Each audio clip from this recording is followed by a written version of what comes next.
Guys, Steve here, Mobile Automotive Plus. Today's flavor is going to be this Tacoma right here.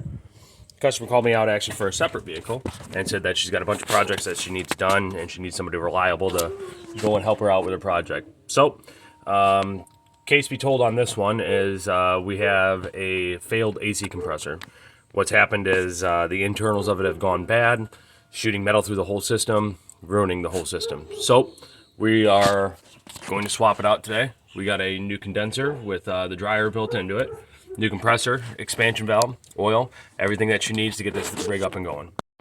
So system's evacuated. We got our compressor way down in there.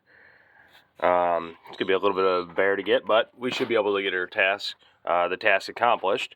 So we'll get our compressor swapped out, our condenser that's up here in the front, and then we got an expansion valve that's in the dash. I got to figure out where that one's at.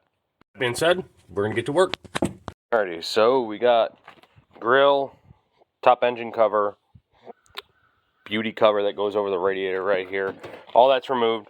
Lines are disconnected. The actual bolts that hold our condenser in are removed. We're gonna try and take this core support out right here, pull it out, and then maybe we can weasel this backwards and go from there.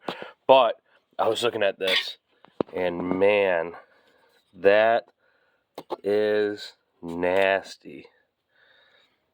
There's even a piece of metal on the end of it.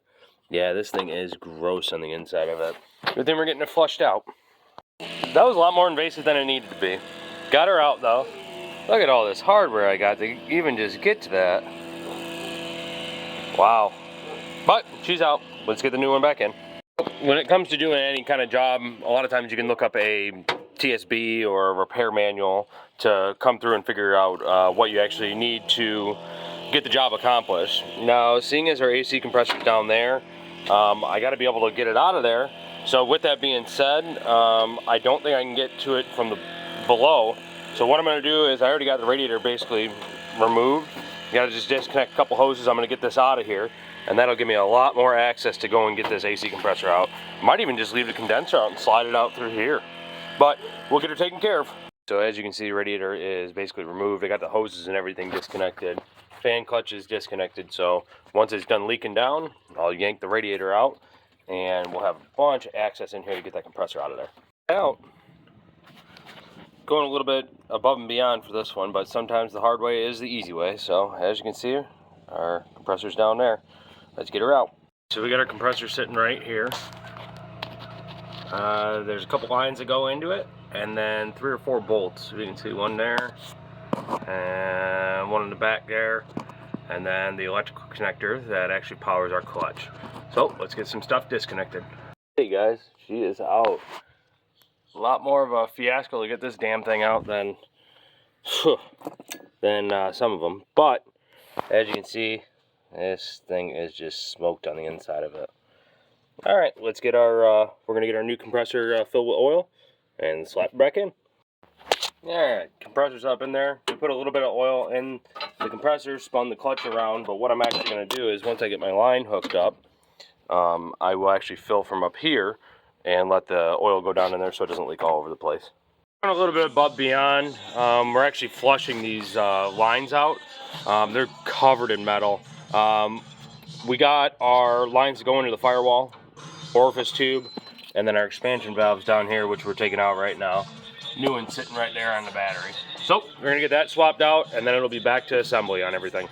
Got the old one out, new one's still in my hand. But this is why you always change all your components whenever you have a failure. I don't know if you can see that dirt or whatnot in that bottom hole. That is all metal shavings. So if you go and change a compressor, don't change your other parts like expansion valve here. It's never gonna work how it's supposed to. So good thing we're getting a kit done on this and not just a compressor. Guys, so pump's vacuuming. We are pulling a good amount of vac, 18. So let it sit here. It's been vacuuming for maybe 10-15 minutes. I'm getting the radiator and everything else put together. Belts back on. We made sure we spun our compressor over a couple of times so that I got oil through the system. We got our radiator hoses, the tranny cooler back on, all the other accessories like the horn and whatnot put back together, and then charge system. Guys, so we're bleeding the coolant system. As coolant system's bleeding, we're charging the AC. We got about 1 can in. System takes 22 ounces, so it's about two of these little 12-ounce cans. So we're gonna charge and see what happens. This is what our gauges are reading. We got a little under 40 on the low side. High side's about just under 275. A little low on the refrigerant. I'd like to see the low side a little bit higher, but it doesn't seem like your fan clutch is working 100% how it's supposed to. So we're in a happy medium on this. Let's see what the vents are actually showing. Alrighty, we got 45, 46 degrees.